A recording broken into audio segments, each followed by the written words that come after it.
জান, বলো না। বলো তো আকাশে কতগুলো তারা আছে? এইটা কোনো ব্যাপার হলো? মাত্র 8.5 কোটি তারা আছে। তুমি কি করে জানলে? আমি গুনছি গুনে গুনে 8.5 কোটি। যদি ধরো এর বেশি হয় তাহলে তারার বাচ্চা হইছে, আর যদি কম হয় তাহলে মনে করবা যেটার বয়স বেশি হইছে, রিজেক্টেড হয়ে গেছে, ওডি মারা গেছে। ইন্না লিল্লাহি। কি বলো? ওরে আমার জানটা রে, এত বুদ্ধি! আর আমি সানজানা ইয়াসমিন সুমাইয়া, জানলাম না। আমার কাছে ওসব কোনো ব্যাপারই না। দেখতে হবে না জামাইটা কার?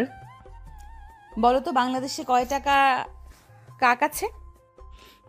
মাত্র 3,500। এটা কোনো ব্যাপার হলো? তুমি কি করে জানলে? এর বেশিও থাকতে পারে। ধুর, তুমি একটা ফালতু চেংড়ি। এলা আমি গুনছি। যদি এর বেশি হয় তাহলে ভাববা ইন্ডিয়া যেগুলো আছে ওদের একটু বেড়াতে মন চাইছে, তাই ওখান থেকে চলে আসছে। আর যদি কম হয় তাহলে ইন্ডিয়া চলে গেছে। আর এগুলো কোন হিসাব হলো? ক্যালকুলেটর জন্ম দিলাম আমি, আর আমাকে অঙ্গের কথা কয়। রতন চিনল না, রতনে রতন চেনে, শুয়োরে চেনে কচু। তুমি আমাকে চিনলে না, এ দুঃখ আমি কই রাখবো? ওরে আমার জানটার এত বুদ্ধি, এত সুখ আমি কই রাখবো? হায় আল্লাহ! আমি মলম তো। ইস, হয়েছে হয়েছে, তুমি আর শিওর হয়েও না। সমস্যা নেই, আমি শুয়োর হলে তুমি হবে শোরনি, শোনাবো। ও খোদা, তুমি এটা কি বললা? আমি আর বাঁচতে চাই না। হুলুলুলুলুলুলু, সোনা উলুলুলু। আমার কান্না করতে মন চাচ্ছে। হুলুলু, কান্না করতে হবে না। আসো বুকে আসো, ঘুমাও, আমি ঘুম পাড়িয়ে দিচ্ছি। আমার লক্ষ্মী বেড়ি। শক্ত করে ধরবা, যেন দুজনের ভেতরে বাতাস না ঢুকে। কেন? বাতাস ঢুকলে কি হয়? আমি যে তোমাকে জাপটে এটে ধরতে চাই, আর পাদের সাউন্ড হয়, আর আমার মনে হয় তুমি পাদ মারছো, তখন ইচ্ছে করে এক লাথি মেরে ফেলে দেই। ওরে আমার টিয়া পাখির আম্মু রে, এত বুদ্ধি তোমার! মারবা নাকি লাথি এখন? দাও তো এই বরাবর জোরে একটা লাথি। না হয় এই ব্যাটা সাইজ হবে না। না, সহ্য করা গেল না। এত সুখ কই রাখবো আমি? তুমি এত ভালো কে? আমার এখন হিংসা হচ্ছে তোমাকে নিয়ে। তাহলে এখন কি করতে বলছো তুমি? আমার দিকে ড্যাব ড্যাব করে তাকিয়ে থাকতে হবে, আর আমি তোমাকে দেখব। এইটা কোনো ব্যাপার হলো? এই নাও। না না, এ আমি খেলবো না। তুমি চোখের পলক কেন ফেলেছো? আমি চাই আমার জান আমার দিকে তাকিয়ে থাকবে একভাবে, আর আমি তার চোখের দিকে তাকিয়ে থাকব অপলক দৃষ্টিতে। শুধু রোম্যান্স হবে, রোম্যান্স। চোখের পাতা তো কথা শোনে না জান, শুধু অটোমেটিক বন্ধ হয়ে যায়। না, আজ ইংলিশ কয়। এত সুখ আমি কই রাখবো? এত সুন্দর লাগে কে? তোমার মুখে ইংলিশ কে এত সুন্দর লাগে? বলো কেন? কথাটা বলেই সানজানা অন্তরের গলা চেপে ধরে আর বলতে থাকে। জান, আমার নিঃশ্বাস বন্ধ হয়ে গেল। আমি মনে হয় পটল তুললাম। ছাড়ো ছাড়ো ছাড়ো। ইস, আমার জানটার কষ্ট হচ্ছে। কোথায় কষ্ট হচ্ছে? কোন জায়গায়? না, এই জামার ডিস্টার্ব করে কে? কে সেটা? ময়না পাখি, জামা তো কথা বলতে পারে না। হ্যাঁ, তাই তো। দেখছো জান, তোমারে পেয়ে আমার সব কিছু উল্টাপাল্টা হয়ে যাচ্ছে। আমার মনে হয় আর বেশি দিন বাঁচবো না। তুমি দেখি জামাটা খোলো তো। এইটা কোনো ব্যাপারই না। দাঁড়াও। এরপর অন্তর জামাটা খুলল কিছুক্ষণ পর। সানজানা অন্তরের বুকে মেসেজ করে দিতে লাগলো হাত দিয়ে। হইছে আর না। জান, তোমার বুকে পশম কেন? আমার তো ভালো লাগছে না।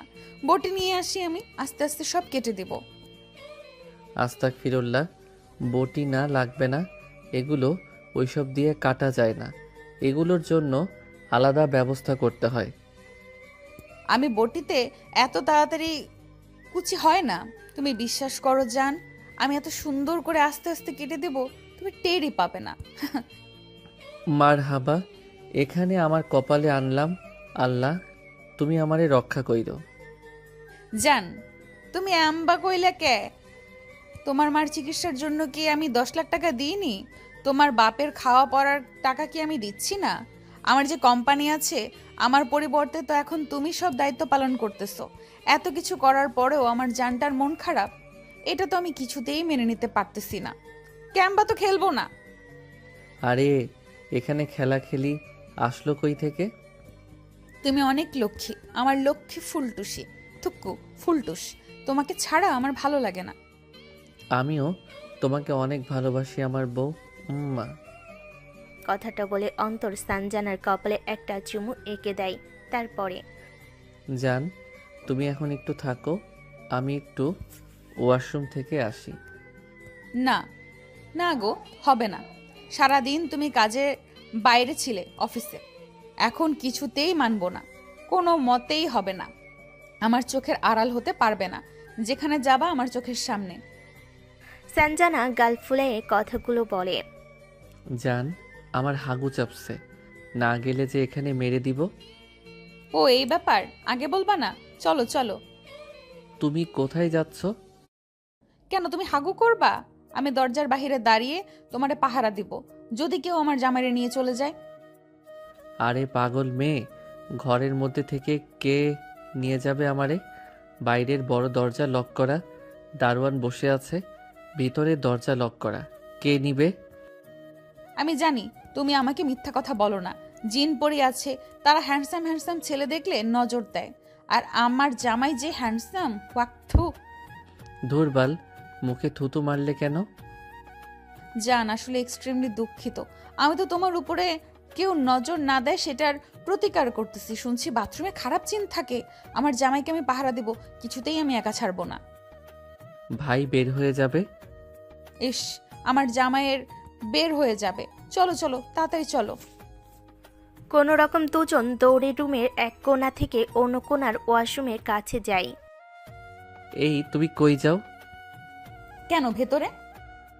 ভিতরে তোমার কি কাজ? পাহারা দেব তোমায়। আরে খাটাস মার্কা মেয়েরে, বাইরে দাঁড়াও। এই সময় আবার কাছে থাকা যায় নাকি? তুমি আমারে বকলে আমি কান্না করব কিন্তু। ওহো হো, তুমি আমারে বকতে পারলে? বলতেছি জান, তুমি বাইরে দাঁড়াও, আমি দরজাটা লাগাই। 2 মিনিটে কাজ সেরে চলে আসতেছি। আচ্ছা। তারপর অন্তর সানজানাকে দরজার বাইরে বের করে ভিতর থেকে লক করে দেয়। এরপর সে তার নির্দিষ্ট কাজ করতে ব্যস্ত হয়ে যায়। এভাবে 1 মিনিট চলে যায়। কি গো, আছো? হ্যাঁ, আছি। ঠিক আছে। আমার সোনা পাখি, হাগু করতে কি কষ্ট হচ্ছে? আমি কি আসবো? এই না না, আশা লাগবে না, দারুণ হচ্ছে হাগু। তাহলে তুমি করতে থাকো, আর 1 থেকে 100 পর্যন্ত গুনতে থাকো জোরে জোরে।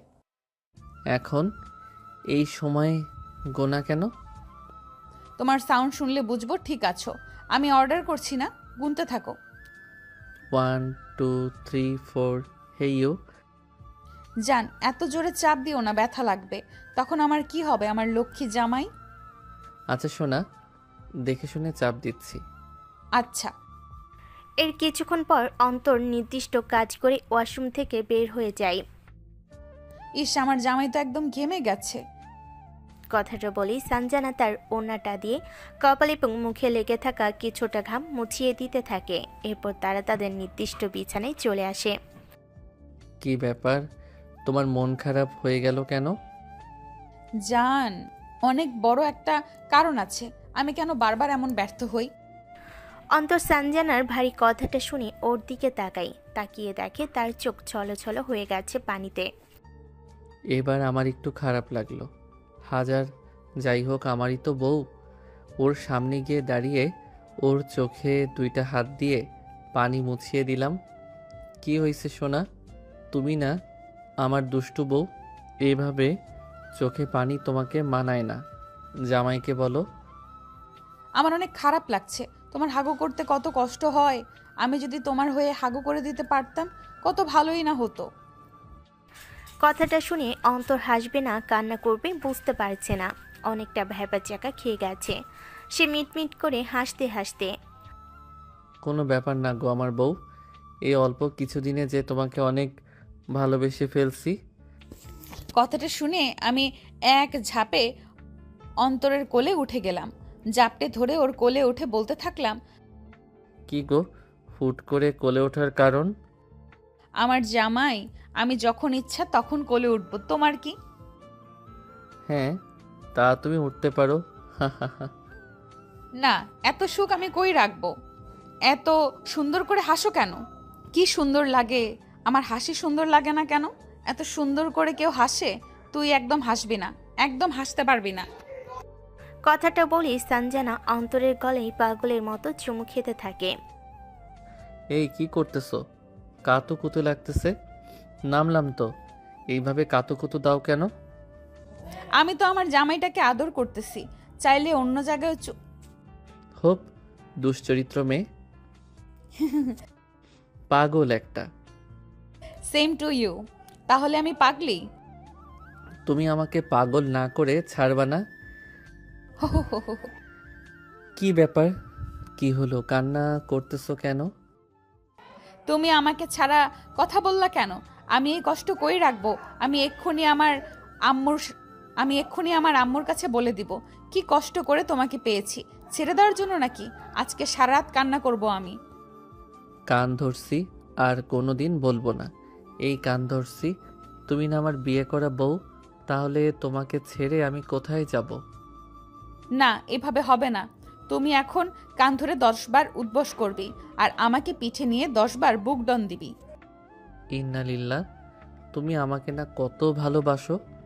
তোমার জামাইকে দিয়ে যদি বুক ডন দেওয়াতে যাও, তাহলে যদি ঠাস করে বুকের হাড় ভেঙে মরে যাই, কোথায় পাবা আমাকে?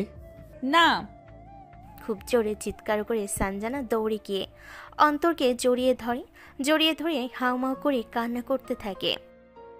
তোমাকে না বলেছি মরার কথা বলবা না। তুমি এত খারাপ কেন? তুই যখন এই কথা বলিস, ওর বুকের মধ্যে কেমন যেন পাথরের মতো কি যেন একটা বোঝা লাগে। বুকের বাম দিকে চিরচির করে ব্যথা করে ওঠে দেখি। তারপরে সঞ্জানা অন্তরের বুকে মাথা তুলে গালে ঠাস ঠাস করে 4টা চড় মেরে দেয়। তারপরে আবার জড়িয়ে ধরে বলতে থাকে, অন্যদিকে গালে হাত দিয়ে হাঁ করে কথাগুলো শুনতে থাকে অন্তর। শালা পচা স্যারা, তোর কি আমার জন্য মায়াদয় হয় না? কত ভালোবাসি দেখিস না? যেদিন আমি থাকবো না সেদিন বুঝবি এই মানুষটার অভাব। এই কথাটা শুনে অন্তরের বুকটা নড়ে ওঠে, কেমন যেন ভারী হয়ে ওঠে। কথাটা শুনে তো অন্তরের এমন হওয়ার কথা না, তারপরও অপ্রত্যাশিত কোনো কিছু তার বুকের বাম পাশটা ভারী করে দেয়। অন্তর নিজেকে সামলে নেয়। চলো, অনেক রাত হয়েছে, ঘুমাতে হবে। না, আমি কোথাও যাবও না, ছাড়বও না। আমি শুধু এই জায়গাটায় থাকবো, শুধু তোমার বুকে।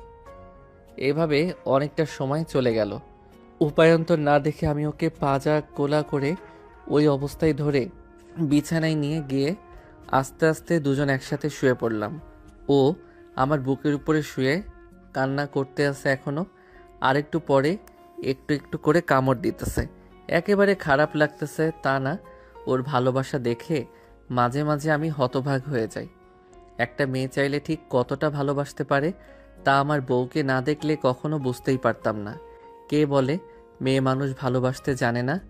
মনের মতো কাউকে পেলে নিজের জীবনটা খণ্ড বিখণ্ড করে দিয়ে হলেও ভালোবাসতে জানে তারা। কিন্তু মিথ্যার ভিড়ের ভালোবাসাই এখন খুঁজে পাওয়া সত্যিকারের ভালোবাসা বড্ডই অভাব।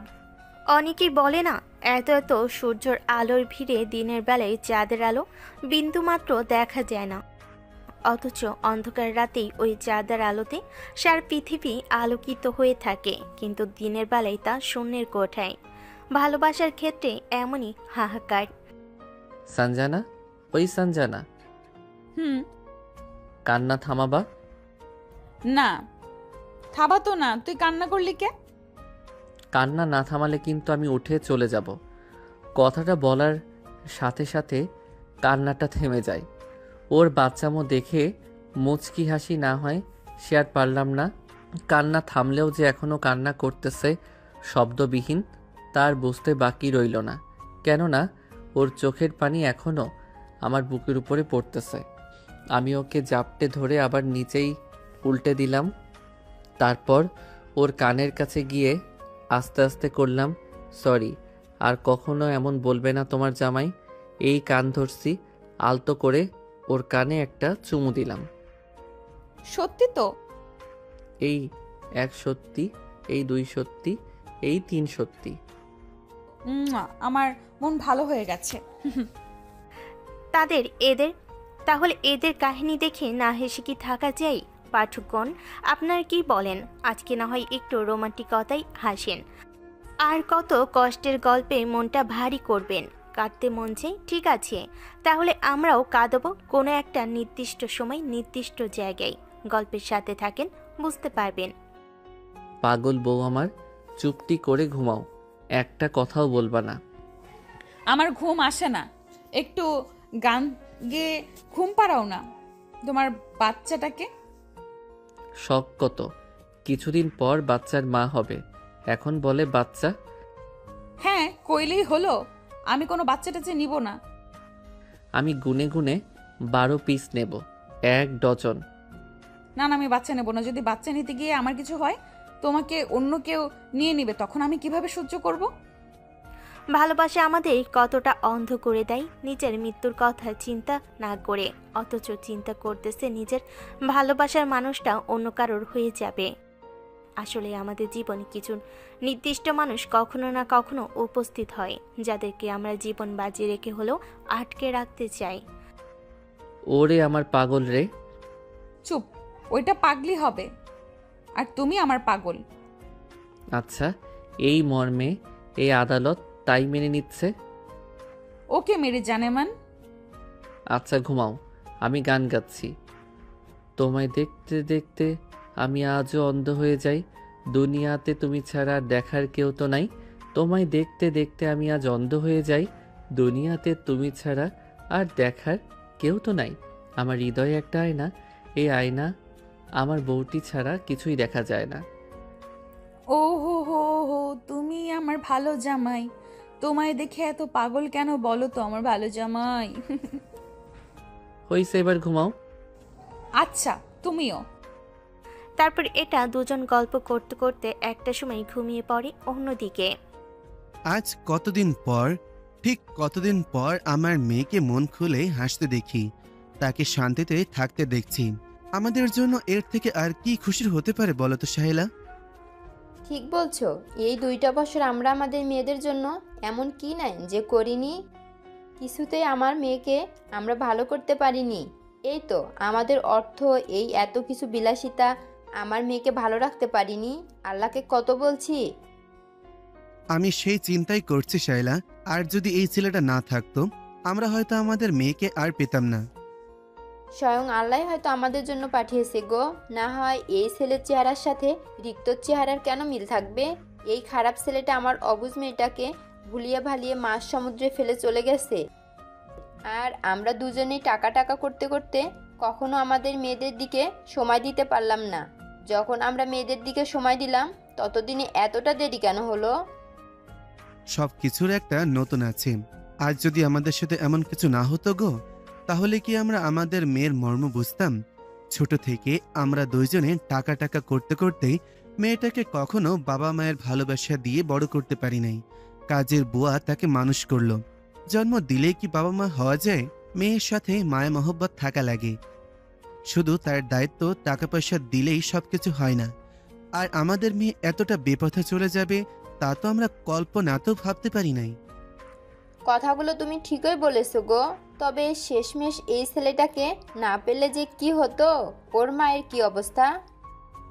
যত টাকা লাগবে ওর মায়ের চিকিৎসার জন্য আমরা দেব। ও যেভাবে আমাদের মেয়েটাকে আমাদের কাছে ফিরিয়ে দিল, আমরা ওই একইভাবে ওর মাকে ওর কাছে ফিরিয়ে দিব। তবে একটা জিনিস খেয়াল করে দেখেছো? আমাদের মেয়েটা কতটা সুখের সংসার করছে, আর ছেলেটার প্রতি কতটা ভালোবাসা। স্বামী স্ত্রী তো এমনই হওয়া উচিত। আমরা তো শিক্ষিতর দোহাই দিয়ে কর্মজীবন করে গেলাম। ওদের মতন জীবনে ভালোবাসায় কই বুঝলাম। মাশাল্লাহ, আমার মেয়েটা যেন সারাটা জীবন এমনই সুখে থাকে। আমরা কি ভুলটাই না করছি এই সময়টা? যদি অল্প চাওয়া পাওয়া চাহিদা নিয়ে এমন ভালোবাসায় থাকতাম, আজকে জীবনে এসে এতটা হতাশ জীবন হতো না, জীবনটাকে পরিপূর্ণ মনে হতো। কোনো সমস্যা না গো, যে জিনিস আমরা তখন করতে পারিনি আমরা এখন করব, ওদের থেকেও আমরা বেশি। আইসে বুড়ো, বুড়ো বয়সে ভীমরতি, চুলগুলো তো সব পেকে গেছে। আমি বুড়ো হলে তুমি আমার পাকা বুড়ি ডার্লিং। ইস, আমার লজ্জা লাগতেছে। কথাটা বলে চায়না বেগম হাত দিয়ে মুখটা ঢেকে নিল। লজ্জা পেলে হবে না গো, তোমার বুড়ো যে তোমার জন্য দেওয়া না মায়ের খাবার রান্না করা কামের বেডি। আমি কামের বেডি হলে তুমি কামের বেটা, বুড়ো কোথাকার। কথাটা শুনি জাহিদ চৌধুরী তার বইয়ের দিকে একটা চোখ মেরে দেয়। থাক ভাই, ওরা স্বামী স্ত্রী, আগে করার সুযোগ পায় নাই, টাকার পিছনে পিছনে দৌড়াতে দৌড়াতে জীবন শেষ করে ফেলেছে। এখন যা পারে করুক, আমরা এইদিকে নজর না দিই। পর্দা টেনে দিলাম, অন্যদিকে দেখি। কেমন আছেন? ভালো থাকার কি কথা ছিল? জিজ্ঞাসা যখন করছি নিশ্চয়ই ভালো থাকার আশা করছি। তুমি কি আমার হতে পারতে না সাদিয়া? আর ঠিক কতটা একটা মানুষকে চাইলে পায়? আমার করুণার কি একটা শান্তিময় শেষ হতে পারতো না? আমার চোখের পানি কি মুখের হাসি হতে পারতো না? দেখো, তোমার দিক থেকে যা ছিল সব একতরফা। তোমার প্রতি কখনো আমার ওইভাবে ফিলিংস আসেনি, আর কখনো আসবে বলে মনে হয় না। কেন কেন কেন? আমাকে কি পদ্মচার লিখন সাহার মতো দগ্ধ আগুনে পোড়াবে? এই একতরফা ভালোবাসাগুলো কেন এতটা নির্মম হয়? আমি তোমাকে ভালোবাসি, কি নেই আমার? হাত পা মাথা চোখ বাড়ি গাড়ি টাকা পয়সা কি? আমি জানি না, কিন্তু তোমার প্রতি আমার কোনো ফিলিংস আসে না। তোমাকে আমি জাস্ট ভাই মনে করি, তাছাড়া তুমি আমার মামাতো ভাই, এসব কখনো হবার ছিল না। বলে শাকিলকে খানিকটা সময় চুপ। উত্তর আশা করছি। আমার বয়ফ্রেন্ড। কবে থেকে পরিচয়? মাসখানেক। এই প্রত্যয় তোমার পেছনে 3টা বছর কুত্তার মতো ঘুরল, কুকুরের মতো ভালোবাসি ভালোবাসি বলে গেল। দিন নাই রাত নাই, শুধু তোমার একটু সান্নিধ্যের জন্য পাগল প্রায়। তারপরেও তার মধ্যে এমন কি নেই যা তুমি দেখলে না, যা ওই শাকিলের মধ্যে দেখলে? দেখো, আমি এটাই জানি আমি তোমাকে ভালোবাসি না, আর কখনো সম্ভব না। বেশি বাড়াবাড়ি করলে আমি কিন্তু আব্বু আম্মু মামাকে জানাতে বাধ্য হব। আর আমার ফোনে তুমি কল দিবে না, একটা নাম্বার ব্লক করবা, নতুন নতুন নাম্বার দিয়ে কল দিবা। শেষ, সতর্ক করে দিচ্ছি। বলে ফোনটা কেটে দেয় সাদিয়া। হ্যালো হ্যালো, এই মায়াবতী, তোমার রূপের প্রেমে তো আমি পড়িনি। তোমার মায়াতে কেন আমাকে জড়ালে? কেন এমন উত্তপ্ত আগুনে জ্বালালে? আমি যে চলে ছিন্ন বিচ্ছিন্ন হয়ে যাচ্ছে, আমি কি তোমার গল্পের নায়ক হতে পারতাম না? পারতাম না কি? তুমি কি একটু আপন করে পেতে? আমাকে কি দিতে পারতে না বউ বলে ডাকার অনুমতি? আমি কি তোমাকে পুতুলের ন্যায় যত্ন করে রাখতে পারতাম না? কেন এমন একতরফা ভালোবাসায় আমাকে পোড়ালে? আমার যে বুকের মধ্যে গামড়ে ধরে মোচড় দিচ্ছে। ও মা গো, তোমার ছেলেটার বুক যে আজ ভেঙে যাচ্ছে। ওই মায়াবতী কেন এইভাবে আমার বুকে লাথি দিল? ওকে একটু বলো না ভালোবাসতে। আমি শুধু ওকে সারাটা জীবন দেখতে চাই। ও যদি বলে ওকে আমি টাচ করবো না, তাতেও আমি রাজি আছি। ভালোবাসি তোমাকে। পদ্মই পাগলের মতো এক একা কথাগুলো বলতে থাকে আর লাফাতে থাকে ছাদের উপরে। একতরফা ভালোবাসাগুলো এমন নিষ্ঠুর নির্দয়, কখনো এক সাইডের কষ্ট অপর দিকের মানুষগুলো বোঝে না। তার শুধু নির্দয়ের মতো পাষাণ হয়ে চোখের পানি ফেলাতে ব্যস্ত থাকে। তার মানুষকে এমন অবস্থায় রাখে, কখনো হ্যাঁ বলবে না, বড় জোর কখনো নাও বলবে না। তারা সবসময় মাঝামাঝি অবস্থায় রাখতে চায়, যাকে বাংলায় অপশনাল বলে। দেখতে দেখতে আকাশের তারাগুলো আস্তে আস্তে নিজের জায়গা ছেড়ে অন্য জায়গায় পরিবর্তন করতে ব্যস্ত। সূর্যোদয়ও ব্যস্ত তার জায়গা পরিবর্তন করে দিনের বহিঃপ্রকাশ করতে। এভাবে সময় চলতে থাকে। দীর্ঘ প্রতীক্ষার রাত পার করে সুন্দর একটা দিন উদিত হয়। সকালবেলা আনুমানিক 8:17 সঞ্জানা ঘুম ঘুম অবস্থায় তার বাম পাশে হাত দেয়, কিন্তু হাত দিয়ে অন্তরকে না পেয়ে। জান, ও জান, কই তুমি? কি হলো, চিৎকার করো কেন? তুমি আমাকে একা রেখে কই গিয়েছিলে? আর একটু বারান্দায় রোদ পোয়াতে। আমাকে পোড়ালে হয় না? তুমি আমাকে একা রেখে কেন যাও? পচা লোক। তাই নাকি? তাহলে আমি যেহেতু পচা চলে যাই। মেরে ঠ্যাং ঘরে রেখে দেব, বেশি বেশি বাড়ছে। কই? কিরে, তোরে রোদ লাগলে এত সুন্দর লাগে কে? তুই এত সুন্দর হচ্ছিস কেন দিন দিন? আর আমি কেমন বুড়ি বুড়ি হয়ে যাচ্ছি? একদমই না। না, একটুও মানাচ্ছে না। তুমি এত সুন্দর কেন? সবার নজর লেগে যাবে। আমার ঘরে বউ নেই, বৌমা থাকতে সবার নজর কেন লাগবে? বাইরের দুশ্চরিত্র মহিলাগুলো তো সেটা বুঝবে না। জান, ওটা দুশ্চরিত্র না, দুশ্চরিত্র। ওই একই হলো, নজর লাগবে। লাগবে না, তুমি থাকতে কারোর নজর। ম্যাডাম, আপনাদের খাবার রেডি। স্যার আর ম্যাডাম খাবার টেবিলে বসে আছে, আপনাদের খেতে ডাকছে। না, এরা তো ভালো করে দেখতেও দিল না। চুপ। আচ্ছা যাও তুমি, আমরা আসতেছি। না, আমি যাব না। রোদের আলোতে তোমাকে হেব্বি লাগছে। আমি শুধু আমার বউটা, ধুরো ঠেলা, জামাইকে দেখব। খাবার না খেলে অসুস্থ হয়ে পড়বা। তারপরে দেখো, তারপর আমি ওকে এক প্রকার জোর করে ফ্রেশ করিয়ে নিজে ফ্রেশ হয়ে নিচে গেলাম খাবার খেতে। কি ব্যাপার বাবা, কেমন আছো? দিনকাল কেমন যাচ্ছে? হ্যাঁ বাবা, দিনকাল ভালোই যাচ্ছে। বসো বসো। হ্যাঁ, আপনারা এখনো বসে আছেন কেন? খেতে শুরু করুন। তোমরা না আসলে কিভাবে খাই বাবা, বলো? তারপর সবাই তারা খাবার টেবিলে বসে পড়ে খাবার খেতে। মা, দেখি মাংসের বাটিটা দাও তো। 2 পিসে কি আমার জামাইয়ের পেট ভরবে? এখান থেকে যত পারিস খাওয়া। ঠিক আছে জামাই, তুমি খাও তো। এত খাবার কি করে খাবো? আমার সোনা পাখিটা না খাইতে খাইতে শুকিয়ে যাচ্ছে। কথাটা শুনে অন্তর কাশি দিতে থাকে আর ইশারায় তার শ্বশুর শাশুড়ির দিকে দেখিয়ে দিতে থাকে। ওনার আছে তো। কোনো সমস্যা না, জানোই তো। তুমি খাও। ইস, কি সুন্দর করে খায় দেখো তো। আমারই তো নজর লেগে যাচ্ছে। দেখি কপালে একটু কালো কাজলের টিপ দিয়ে দেই। তারপর আমি চোখের এক কোণ থেকে হালকা কাজল হাতে নিয়ে অন্তরের কপালে একটা টিপ মেরে দিলাম। শেখো শেখো, তোমার মেয়ের কাছ থেকে শেখো। বুড়ো বয়সে ভীমরতি। জান তুমি, না হচ্ছে না তো। কি হচ্ছে না? আমি তো আরাম পাচ্ছি না। কেন তুমি আরাম পাচ্ছ না কেন? কি করলে আরাম পাবে বলো, আমি তাই করব। তুমি একটা লাল শাক খাও তো। আমি ওর কথা শুনে আর প্রতি উত্তর না দিয়ে পাশে থেকে লাল শাকের বাটি থেকে কিছুটা লাল শাক নিয়ে ভাতের সঙ্গে মাখিয়ে খাইতে থাকি। ওরে আমার লাল লাল জামে একটা হেভি লাগছে। দেখি পাপা, তোমার বয়স হয়ে গেছে, ডিম তোমার শরীরের জন্য ভালো না। কথাটা বলে সানজানা তার আব্বুর প্লেট থেকে ডিমটা নিয়ে তার জামাইয়ের প্লেটে দেয়। মারে, প্লেটে 3টা ডিম আছে, আরো একটা দিলে 4টা ডিম জামাই খাইতে পারবে। তোমরা আমার জামাইয়ের দিকে নজর দিও না তো। আমার জামাই সব খাইতে পারবে। শুধু শুধু আমার জামাইয়ের দিকে তোমরা নজর দিচ্ছ। জান তুমি খাও তো, আস্তে আস্তে করে শুরু করো। আমি ক্যাবলাকান্তের মতন ভ্যাবাচিকা খেয়ে শুধু তাদের জীবন কাহিনী দেখে যাচ্ছি।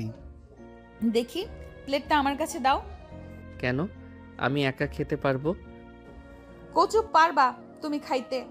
একটু একটু করে ভাত নিচ্ছে মুখে।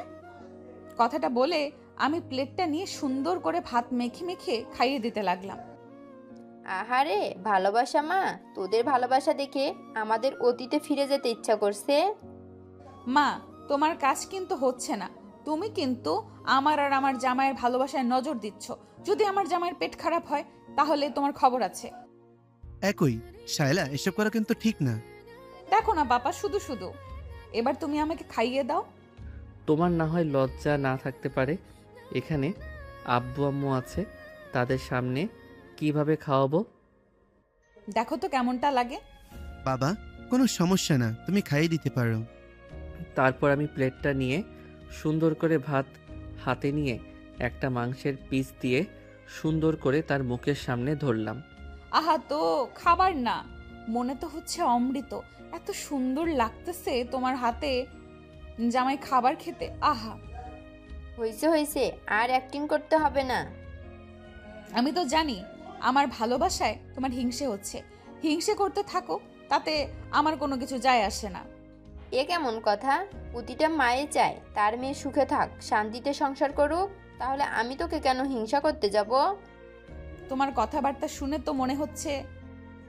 তারপরে তার এভাবে বিভিন্ন কথাবার্তা বলতে থাকে এবং খাওয়া দাওয়া চলতে থাকে।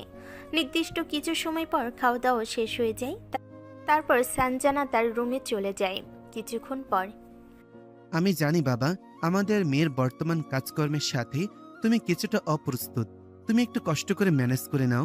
জানোই তো আমার মেয়ের সাথে 2টা বছর কি ঘটেছে। ওই ছেলেটা চলে যাওয়ার পর আমার মেয়ে প্রায় পাগল হয়ে গিয়েছিল। আমরা কিছুতেই তাকে আর ভালো করতে পারিনি। দিন যত যায় তার পাগলামি ততই বেড়ে যায়। তোমাকে পাওয়ার পর কিছুটা আস্তে আস্তে ভালো হচ্ছে। হয়তো তোমার প্রতি অনেক বেশি ব্যবহার রুট করে ফেলে বা কেমন করে আমার জানা নেই। একটু কষ্ট করে মেনে নিও, আস্তে আস্তে দেখবে সব ঠিক হয়ে যাবে। আর তুমি তোমার মায়ের চিন্তা করো না, তার চিকিৎসা বেশ ভালোভাবেই হচ্ছে। যত টাকা লাগে আমি দেব। তোমার মাকে তোমার কাছে ইনশাল্লাহ ফিরিয়ে দিব। দেখেন, এমন কথা বলে আমার মতো এমন নিতান্তই ছোট মানুষকে লজ্জা দিবেন না আঙ্কেল। আমি কখনোই আপনার মেয়ের যোগ্য না। একটা মেয়ে যে কতটা একটা ছেলেকে ভালোবাসতে পারে আপনার মেয়েকে না দেখলে আমি কখনোই বুঝতাম না। আর আমি চাইলেও এতগুলো টাকা এত সহজে অ্যারেঞ্জ করে আমার মায়ের চিকিৎসা করাতে আমি পারতাম না। এমন জীবনসঙ্গী এবং আমার মায়ের চিকিৎসা সব কিছু যেন আমার কাছে স্বপ্নের মতো লাগছে। মনে হচ্ছে কখন হুট করে স্বপ্নটা ভেঙে যাবে আর সব কিছু শেষ হয়ে যাবে। আমি আপনার কাছে চিরকৃতজ্ঞ থাকব। এসব বলে বাবা আমাদের তুমি ছোট করবা না। তুমিও আমাদের মেয়েকে আমাদের কাছে ফিরিয়ে দিয়েছো, যা আমাদের কাছে কোনো কম কিছুর বিষয় না। আমরা এই 2টা বছর লক্ষ লক্ষ টাকা এখানে ওখানে এমন কিছু নাই যে আমরা করিনি। তারপরেও আমাদের মেয়েকে আমরা ভালো করতে পারিনি। আল্লাহর পক্ষ থেকে হয়তো তুমি আমাদের গিফট বা আল্লাহর রহমত, না হলে এমনভাবে উদয় তোমার হতো না বাবা। দোয়া করবেন যাতে আপনাদের মেয়েকে আমি আমার নিজের সর্বোচ্চ দিয়ে ভালো রাখতে পারি। ওর মুখে যেন সবসময় হাসি ফুটিয়ে রাখতে পারি। এতটুকুই চাওয়া বাবা, এর বাইরে আমরা আর কিচ্ছু কখনো চাই না। যাই হোক, অফিসে কবে জয়েন করবা? আর কিছুটা দিন সময় দেন, তারপরে না হয় করব। এখন সানজানা আমাকে একা ছাড়বে না, এতে হেতে বিপরীত হতে পারে। আচ্ছা বাবা, আগে আমার মেয়েকে কিছুদিন সময় দাও, তারপরে না হয় সব করা যাবে। ভাবছিলাম খাবার কি একটু হসপিটালে যাব তোমাকে দেখতে। যাও তুমি, তবে একা যেও না, মেয়েটাকে নিয়ে যাও। তোমাকে না দেখলে পাগলের মতো লাফালাফি করবে। আচ্ছা। এরপর চলে যায় কিছুক্ষণ সময়। অন্তরের সানজানা রেডি হয়। অন্তরের মাকে দেখতে যাওয়ার জন্য রওনা হয়ে যায়। অন্যদিকে কি হলো বাবা, তুমি ব্যবসা বাণিজ্য ফেলে এইভাবে বাড়িতে বসে থাকলো কেন? আমার কিছু ভালো লাগছে না বাবা, কোনো কিছুতেই আমার মন বসতেছে না। খাবার না খেতে খেতে তোমার তো শরীরের অবস্থা খারাপ হয়ে যাচ্ছে। রাতে না ঘুমিয়ে ঘুমিয়ে চোখের নিচে কি হয়ে গেছে? কোনো সমস্যা হলে বলো, আমি দেখব ব্যাপারটা। তেমন কোনো ব্যাপার না, যাও তুমি। আমি এর কোনো কথা না বলে রুম থেকে চলে আসলাম। হুট করে ছেলেটার কি হলো? আমার ভালো ছেলের কি থেকে কি হয়ে গেল কিছুই তো বুঝতেছি না। ওই প্রত্যয়ের মা। হ্যাঁ বলো। আমার ছেলেটার কি হলো? এমন হুট করে ঘরবন্দি হয়ে গেল। যে ছেলেটা সব সময় বাইরে এটা ওটা করে বেরোতো, সেই ছেলে এখন রুমের মধ্যে চুপচাপ একা বসে থাকে। আমিও কয়েকদিন বিষয়টা খেয়াল করছি, জিজ্ঞাসা করি, বলে না কেমন যেন সবসময় মনমরা হয়ে থাকে। বুঝতেছি না ব্যাপারটা, ওর দিকে নজর রাখো। আচ্ছা ভালো কথা, তোমার কাছে না অন্তরের নাম্বার আছে ওর বন্ধু? হ্যাঁ আছে তো। ওই হয়তো কিছু জানবে। ওরও তো খোঁজ খবর কিছুদিন পাওয়া যাচ্ছে না। ওকে ফোন দাও। প্রত্যয়ের মা ফোনটা বের করে অন্তরকে কল দেয়। কিছুক্ষণ পরে অন্তর ফোনটা রিসিভ করে। আসসালামু আলাইকুম বাবা। ওয়ালাইকুম আসসালাম। বলেন, কেমন আছেন চাচি? ভালো আর কই থাকলাম বাবা, আমার ছেলের অবস্থা তো ভালো না। কয়েকদিন ধরেই ব্যবসা বাণিজ্যতেও যাচ্ছে না, তোমারও খোঁজ পাওয়া যাচ্ছে না, আর কেমন যেন ঘরবন্দি হয়ে থাকে। কিছু জিজ্ঞাসা করলে বলে না। কি হয়েছে, তুমি কি কিছু জানো? আন্টি, আমি 3 মাস তো ঢাকায় আসছি আম্মুর হাসপাতালে ভর্তিরত অবস্থায়। দুর্ভাগ্যবশত এর মাঝে আমার বিয়েটাও এখানে হয়ে গেছে। আমি কাউকে জানাতে পারিনি, পরে সব কিছু বলবো। তুই গ্রামের ছেলে ঢাকায় গিয়ে বিয়েও করে ফেললি আর আমরা জানি না? একবার বললিও না? ব্যাপারটা এমন না, পরে সব কিছু বলবো। অন্তরের ব্যাপারটা আমি দেখতেছি, আপনি চিন্তা করবেন না। আচ্ছা বাবা, দেখো। কার সাথে এত ফকর ফকর করো? ভালো লাগে না। আর কত সময় হাঁটবা? ভালো লাগে না? একটা রিক্সা বা কোনো কিছু নেই? না, আর 10 মিনিট লাগবে। আমরা আজকে হেঁটে যাব। জামাই সাথে নিয়ে হেঁটে যাওয়ার মজা কেমন তুমি কি করে বুঝবে? তোমার কি জামাই আছে নাকি? ওরে বাবারে, আমার জামাই নেই তো কি হয়েছে? আমার একটা গোলুমলু চকলেট বউ আছে, তারে সাথে করে হেঁটে যাব। ইস, এইভাবে বললে আমার বুঝি লজ্জা করে না? আর এখন লজ্জা করতেছে। কোথায় লজ্জা করে দেখি? ফুচকা খাবো, ফুচকা। ওরে মাগো, কটকটি কোথাকার! এত জোরে কেউ চিল্লায়? আর একটু হলেই তো আমার জান বের হয়ে যেত।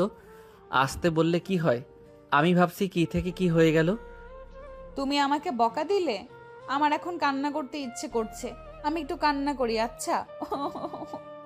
সরি। এই, আমি আর জীবনে বকবো না, প্লিজ কান্না থামাও। জান, ও জান। না, আমি কান্না থামাবো না। তুমি আমাকে বকছো।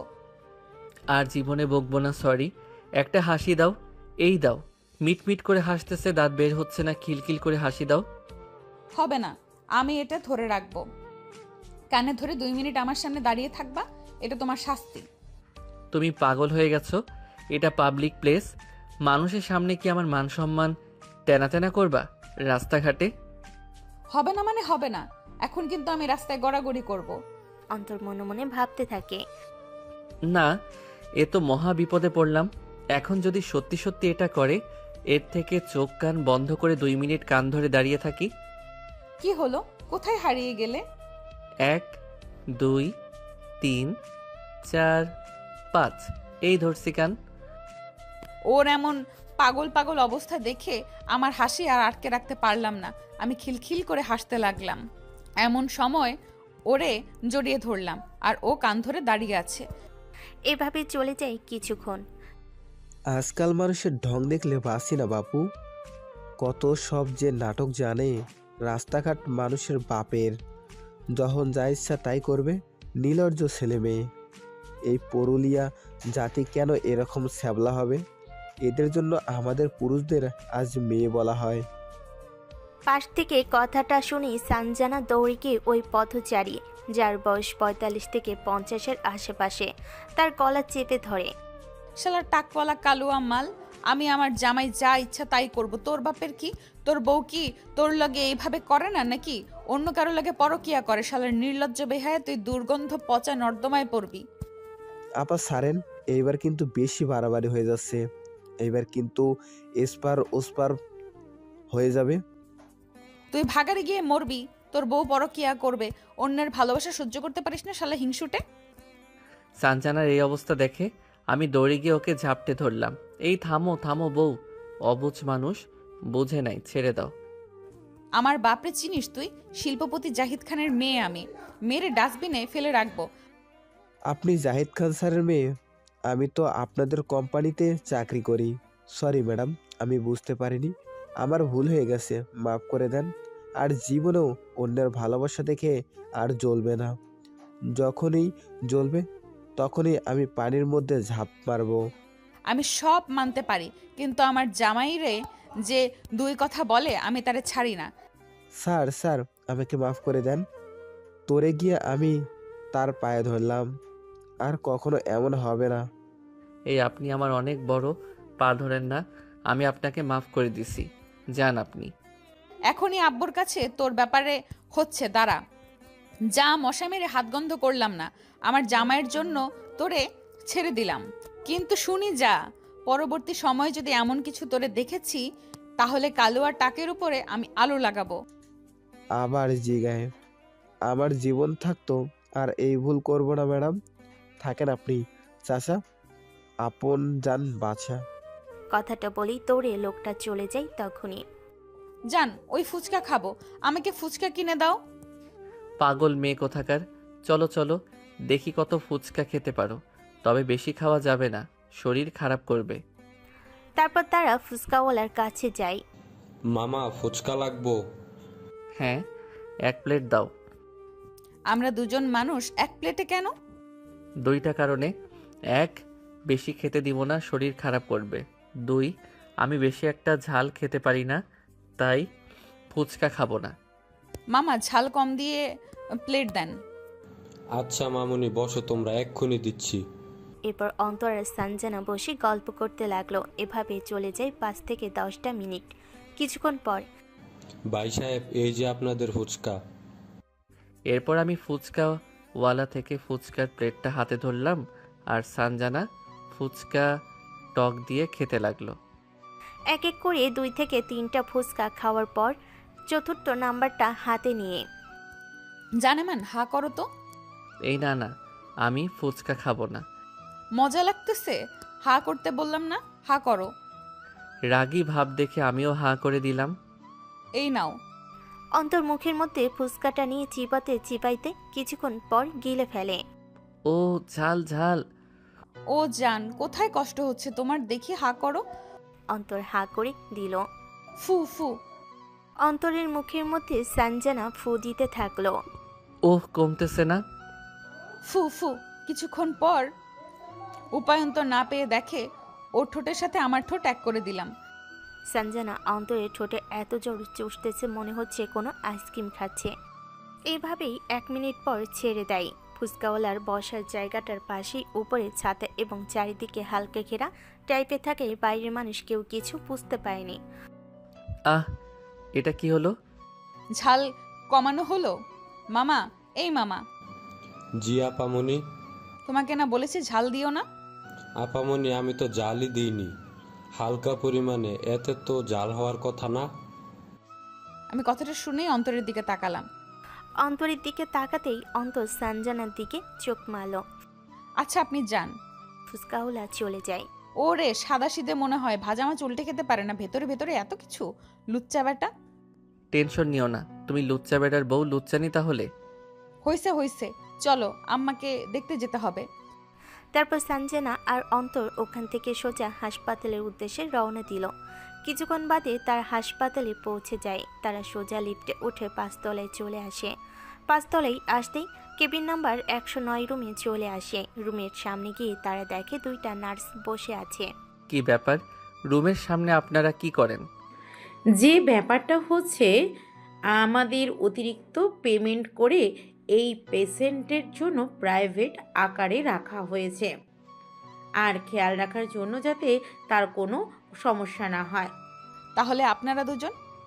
না, আমাকে শুধু স্পেশালি আপনার এই পেশেন্টের জন্য রাখা, আর ইনি হচ্ছে বাকি কেবিনগুলোর জন্য হসপিটাল কর্তৃপক্ষ থেকে নার্স। ও আচ্ছা। আপনার কি হয় পেশেন্ট? আমার মা।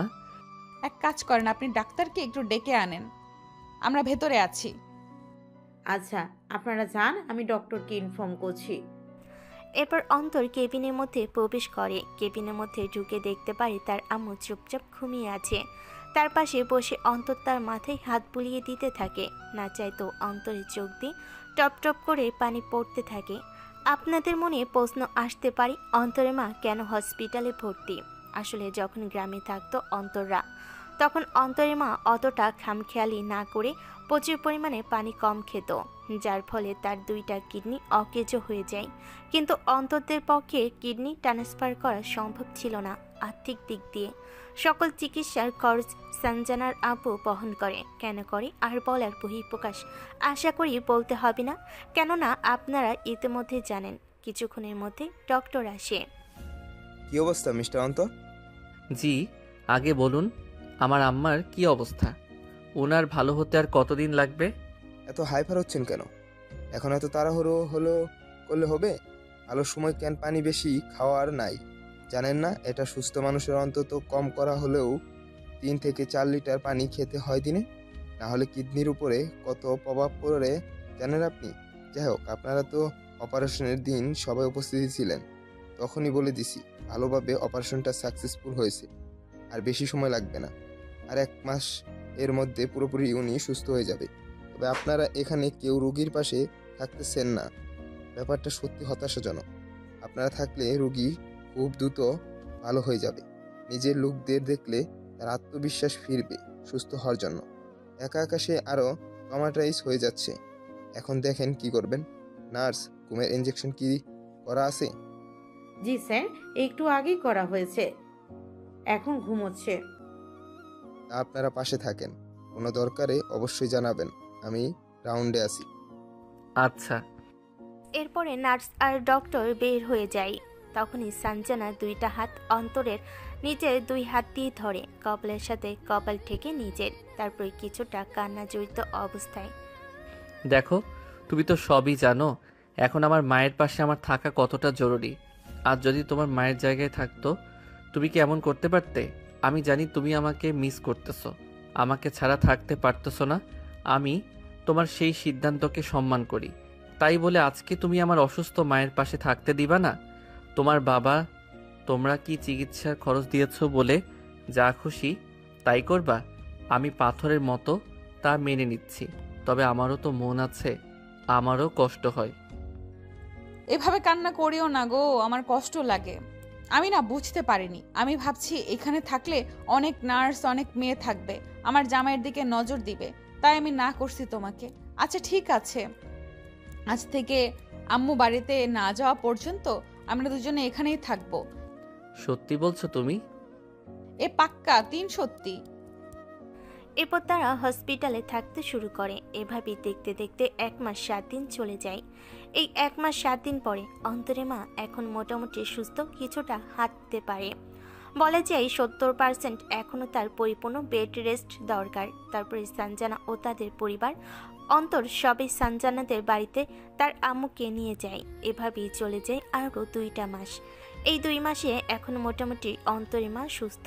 অপারেশনের আগ পর্যন্ত অন্তরের বিয়ে সম্পর্কে কিছুই জানতো না অন্তরিমা। অপারেশনের পরে এই ব্যাপারে জানতে পারে। সে কিছুটা প্রথমে অখুশি, অরাজি থাকলেও পরবর্তীতে সঞ্জনা এবং তার পরিবারের ব্যবহার এবং সকল কিছু দেখে আর ছেলের সাথে সঞ্জনা কত ভালো আছে এবং ছেলে কতটা ভালো আছে সব কিছু বিবেচনা করে সে হাসি মুখে সব কিছু মেনে নেয়। এভাবে দিন বেশ ভালোই চলতে থাকে। কিন্তু কথায় আছে না, ভালো দিনের পরে আসে ঘনিয়ে দীর্ঘ কালো দিন। আপনাদের মনে প্রশ্ন আসতে পারে, সঞ্জনা আর অন্তরের বিয়েটা কিভাবে হলো, কিভাবে অন্তরের সঞ্জনার পরিবারের সাথে পরিচয় হলো। গল্পের সাথে থাকেন, সব জানতে পারবেন আস্তে আস্তে। হ্যাঁ, যাই হোক, এভাবে দিন চলতে থাকে। একদিন হুট করে, বেয়ান সাহেবা কি করছেন? এই তো বসে আছি। তুমি এত কষ্ট করে ছাদে আসলে কেন? ঘরে বসে বসে আর ভালো লাগে না। আমাকে বলতে গিয়ে 2 বিয়ান গল্প করতাম। যাই হোক, বসেন এখানে। আচ্ছা ভালোই তো, ছাদ থেকে পুরো জায়গাটা দেখা যায়। হ্যাঁ, আমাদের ছাদ থেকে শহরের ভিউটা বেশ ভালোই দেখা যায়। তাই তো দেখছি। জানেন বেআইন, আমার অনেক কিছু ছিল ছেলেটার বিয়ে ধুমধাম করে নিজে থেকে দিব, সেটা আর হলো কই। ও তাই নাকি? বিয়েটাই তো দেখতে পারলাম না বেআইন, তবে আল্লাহ যা করে ভালোর জন্যই করে। এমন না হলে আপনার মতো বেআইন আমি কোথায় পেতাম। চিন্তা করবেন না, আপনার ছেলের বিয়ে আবার দেব আমরা। মানে হচ্ছে আপনার ছেলের সাথে আমার মেয়ের বিয়ে দেব আবার। না না, শুধু শুধু এসব করতে যাবেন না। আমারও ইচ্ছে ছিল মেয়েটার বিয়ে ধুমধাম করে দেব, সেটা আর হলো কই। আপনার বিয়ে বাইরে থেকে আসুক, এ ব্যাপারে দেখি কথা বলে। শুধু আর ঝামেলা বাড়াতে যাবেন না বেআইন। এমন কেন হবে বিয়াইন? এরপর তারা বিভিন্ন গল্প স্বল্পতে ব্যস্ত হয়ে যায়। অন্যদিকে, প্রেমা, কই আছো তুমি? কেন বাড়িতে? না মানে, কি হয়েছে? চলো না আমরা দেখা করি। এটার এমন ভাবে বলার কি আছে? একটু অন্যভাবে। মানে? তুমি আমাকে বিশ্বাস করো না? আমার নিজে থেকেও বেশি কলিজা। আমার না রুম ডেট করতে ইচ্ছে করছে। ছি শাকিল, তোমার মুখে একই সব কথা। আমি কখনো কল্পনাও করিনি তুমি এমন কথা বলবা। আমি কি এমন বললাম তুমি এমন রিয়্যাক্ট করছো? তুমি বিয়ের আগে কি সব করতে চাও? কই, কি সব করতে চাই আবার? ওই যে বললে। এটার এমন কি? আমি বিয়ের আগে এসব করতে পারবো না। আমাকে কেন পারবা? তোমার ওই যে আরেকটা ভাতার নেই প্রত্যয়, তাকে সব খুলে দাওগা। দয়া করে প্লিজ এসব বলিও না। ওর সাথে আমার কখনো কিছু হয়নি। তোমার জন্য ওকে আমি চিট করলাম, শুধু তোমার ভালোবাসা দেখে। আর এখন তুমি? ওকে চিট করতে তোমার বাদলো না? এটা কেমন কথা? ও কেমন স্যাসরা টাইপের ছেলে, এসব আমার ভালো লাগে না। ন্যাকামো ঢং। তুমি কত স্মার্ট আর টাকাওয়ালা। কেন, তুমি আমার টাকা দেখে প্রেম করছো? এমন কথা বলতে পারলে কলিজা? তোমার কথা মানতে এটাই দাঁড়ায়। জানো, তোমার কথা আমার পরিবারের সবাইকে জানাইছি, তারা সবাই রাজি। তোমার বাবাকে বলো না, বলে না বলে আমাকে বউ করে নিয়ে যাও না। সব হবে জান, আমার পড়ালেখা শেষ করিনি। কেন? কাবিন করে রাখলে কি সমস্যা? বেশি না, 5 বছর তোমাকে অপেক্ষা করতে হবে। আমার পরিবার না হয় মানবে না এই বিয়ের কথা। কেন এত সময় অপেক্ষা করতে হবে? আমার নিজেকে গোছাতে সময় লাগবে, আমার জন্য প্লিজ অপেক্ষা করো। দেখো, আমার 21 বছর অলরেডি চলতেছে। তখন যদি আমার 26 থেকে 27 বছর বয়স হয়, আর তুমি যদি বিয়ে না করো? কেন বিয়ে করব না? আমাকে বিয়ে করতে গেলে অপেক্ষা তোমাকে করতেই হবে। আচ্ছা বাবু। আমার না অনেক ফিল উঠছে, চলো না। বিয়ের আগে এসব করা ভালো না, প্লিজ। আরে একবার কিচ্ছু হবে না, তুমি আমাকে বিশ্বাস করো না? তোমার ভালোবাসার প্রমাণ কি? প্রমাণ দাও। আমি তোমাকে নিজের জীবনের থেকেও বেশি ভালোবাসি। কি প্রমাণ দিতে হবে বলো? দেখো, হিয়ালি পানা আমার ভালো লাগে না। আমি তোমাকে আপন করে চাই, খুব ক্লোজলি তোমার সাথে মিশতে চাই, এক কথায় তোমার সাথে শুতে চাই। এটা সম্ভব না আমার পক্ষে শাকিল। আমার জন্য কেন সম্ভব হবে? তোমার তো এ কথা বলবা না প্লিজ। তুমি এটা করলে একটা স্মৃতি থাকবে, তখন তুমি চাইলে অন্য ছেলের কাছে যেতে পারবো। আমার ভয় হয় জান, তুমি যদি প্রত্যয়ের মতো আমাকে ছেড়ে দাও। আমি কখনো তোমাকে ছেড়ে যাব না। তাহলে চলো। আমার পক্ষে সম্ভব না। তোমার মতো মানুষকে আমার দরকার নেই, যা আমার কষ্ট বোঝে না। কথাটা বলেই শাকিল ফোনটা কেটে দেয়। প্রেমা তারপর বারবার ফোন করতে থাকে, কিন্তু বরাবরই শাকিল ইগনোর করতে থাকে। অন্যদিকে শুনলাম তোমার আর আমার নাকি নতুন করে বিয়ে।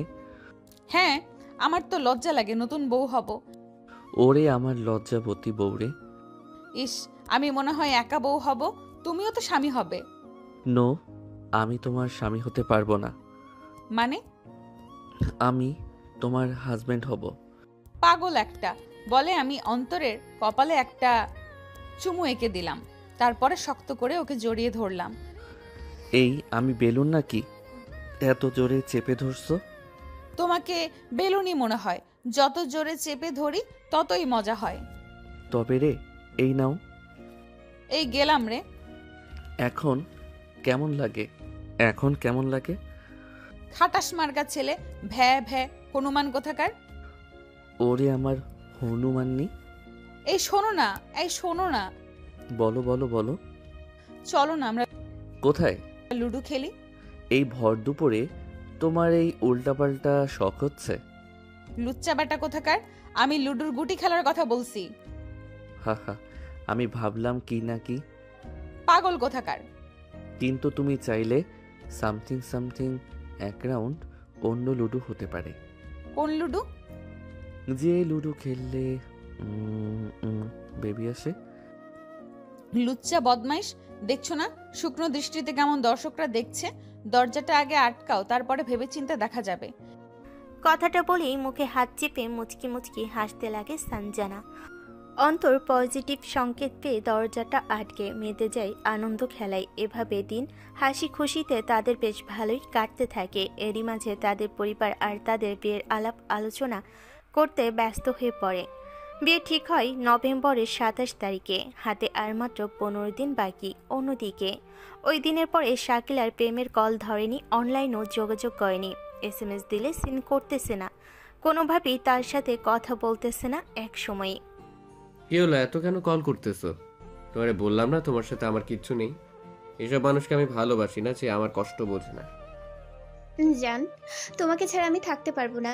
প্লিজ এভাবে বলো না। আমার অনেক কষ্ট হয় বুকে। আমি খাওয়া দাওয়া হচ্ছে না, আমার খাওয়া দাওয়া বন্ধ হয়ে গেছে। এভাবে আর কিছুদিন চললে আমি দম বন্ধ হয়ে মারা যাব। প্লিজ তবুও। দেখো তোমাকে দেখতে কত হট, তোমার কত সুন্দর ফিগার, সাদা ধবধবে চেহারা, হাইট পাসপোর্ট সাইড কিংবা বাস, তোমাকে দেখলে আমার শরীরটা হিট হয়ে যায়। আমার এত সুন্দর গার্লফ্রেন্ড থাকতেও আমি যদি মানুষ শান্তি না পাই। সত্যি কি চাও? সত্যি আমাকে রুম ডেট? হ্যাঁ চাই চাই, 100 বার চাই। তুই শুধু আমার, তোমাকে আপন করে চাই। আচ্ছা ঠিক আছে, কোথায় আসতে হবে বলো? ওরে আমার জানটা আমারে এত ভালোবাসে, তাহলে আমরা কালকে রিসওয়ে হোটেলে মিট করি। আচ্ছা। জানো তোমার জন্য আমি একটা স্পেশাল ডায়মন্ডের ঘড়ি কিনছি। ওরে আল্লাহ, তাই? কবে কিনলে গো? আমাকে তো কিছুই বললে না। তুমি আমার 10টা না 5টা না একটা মাত্র গার্লফ্রেন্ড, তোমার জন্য না কিনলে কার জন্য কিনবো? কালকে নিজের হাতে তোমাকে পরিয়ে দিব। আর শোনো, আসার সময় কালো কালারের ড্রেসটা পরে এসো, ওইটাতে তোমাকে অনেক সুন্দর লাগে। আচ্ছা জান, কালো কালারের ড্রেস, কালো কাজল, কালো চুড়ি, লাল লিপস্টিক পরে তোমার স্পেশাল সাজে যাব। আচ্ছা বাবুটা। তারপরে শাকিল ফোনটা কেটে দেয়। পৃথিবী বড়ই নিষ্ঠুর, তাই না? একটা ঘড়ি আর কিছুই ইমোশনাল কথাতে একটা মেয়ে তার নিজের সর্বোচ্চ সম্মান দিতে দুইবার ভাবে না। আমরা যেমন কোরবানির আগে পশুকে সাজিয়ে গুছিয়ে রাখি, একটা মেয়ে ঠিক একইভাবে সেজে গুজিয়ে নিজের সতীত্ব বিলিয়ে দিতে যাচ্ছে। এই মেয়ে যদি কালকে এই ছেলের সাথে বিয়ে না হয়, অন্য ছেলেকে বিয়ে করবে, কারণ না কারোর ঘরের বৌমা হবে, কারণ না কারোর বউ হয়ে হাইরে। যাই হোক, এভাবেই দিনটা চলে যায়। পরের দিন। কই আছো তুমি? হোটেলের সামনে। আমি নিচে আসছি, তুমি ঢুকে পড়ো। পেমা হোটেলের মধ্যে প্রবেশ করতে শাকিল হাত ধরে তাকে নিয়ে যায় তাদের জন্য রাখা নির্দিষ্ট রুমে। উফ, আমার ফুলপরি, তুমি কি কালো পরীর মতো লাগছে? এত কিউট কেন? দেখি হাতটা দাও। ওর হাতটা ধরে 2টা কিস করলাম, তারপরে ওর হাতে ওর জন্য আনা ঘড়িটা পরিয়ে দিলাম। ওয়াও, এত সুন্দর ঘড়ি আমার জন্য? হ্যাঁ জান, শুধু তোমার জন্য। তারপর ওর মাথাটা ধরেই লিপকিস করা শুরু করলাম। আস্তে আস্তে আমি নিজের শার্ট খুলে ফেললাম, তারপর ওকে নিয়ে হারিয়ে গেলাম রোম্যান্সের সাগরে। তাই তাদের নির্দিষ্ট কাজ করতে ব্যস্ত, অন্যদিকে কারোর ভবিষ্যৎ বইয়ের সতীত্ব হারানোতে ব্যস্ত। অন্যদিকে। হ্যাঁ বলো বাবা। তোমার তো বাবা নেই, তো তার কাজ সহ তোমার সকল যাবতীয় কাজ তো তোমাকেই এখন সামলাতে হবে। তোমাদের গ্রামে ওখানে কাকে কাকে দাওয়াত দেবে, কাকে কাকে বরযাত্রী আনবে। তোমার আম্মু তো মাত্র অপারেশন থেকে সেরে উঠেছে, তার উপর অতিরিক্ত চাপ দেওয়া আমি মনে করি ঠিক হবে না। জি বাবা, কথা আপনি ঠিকই বলছেন, সমস্যা নেই। আমার তেমন কোনো আত্মীয় নেই, হাতে গোনা কিছু হবে তাদের বলবো। কিন্তু বাবা, আমি বিয়েটা আমাদের গ্রামের বাড়িতেই করতে যাচ্ছি, মানে বিয়ে করে সানজানাকে নিয়ে যেতে চাচ্ছি। দেখো বাবা, আমার মেয়ের শারীরিক অবস্থা অতটাও ভালো না জানো তুমি, ও গ্রামে গিয়ে অভ্যস্ত করতে পারবে না। তুমি তোমার পরিবার সহ এখানে থাকো। বৃদ্ধ বয়সে আমাদের 2টা বুড়ো বুড়িকে একা কেন করবে? তাছাড়া এই প্রতিষ্ঠান এত কিছু আমি কিভাবে সামাল দেব? আমার তো অন্য কোনো ছেলে মেয়ে নেই যে তার উপর দায়িত্ব দেব। তোমার মতন বিশ্বস্ত একটা হাত পেয়ে আমি কিছুটা হালকা হতে চাই। কিন্তু আমি অন্তরের 2টা হাত দিয়ে নিজের হাত দিয়ে জড়িয়ে ধরে, কোনো কিন্তু না বাবা। আচ্ছা, তাহলে বিয়েটা এখানেই হবে, আপনি আয়োজন করুন। আচ্ছা। তারপরে আমি বাবার রুম থেকে বের হয়ে আসি, তারপর সোজা প্রত্যেককে কল দেই। হ্যাঁ অন্তর বলো। কিরে বন্ধু, তোর গলার অবস্থা এমন লাগছে কেন?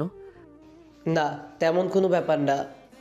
চিন্তা করিস না, যে কাউকে ভালোবাসে না তাকে জোর করে রাখা যায় না।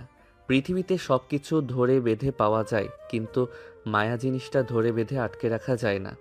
যারা অপরিণাম ভালোবাসা, নিজেকে শক্ত করো। যেই মেয়ে তোর এই ভালোবাসা ছেড়ে অন্য জায়গায় গেল, সে ভালো থাকবে তুই কিভাবে আশা করলি? সে আজ না হলেও কালকে ঠকবেই ঠকবে। মন তো মানতে চায় না রে। এই বুকে চাপা কষ্ট হয়, এই বুকে তীব্র ব্যথা হয়। ও কি আমার হতে পারতো না? ও ওর মনের একটু ভালোবাসে কি আমাকে ভিক্ষা দিতে পারতো না?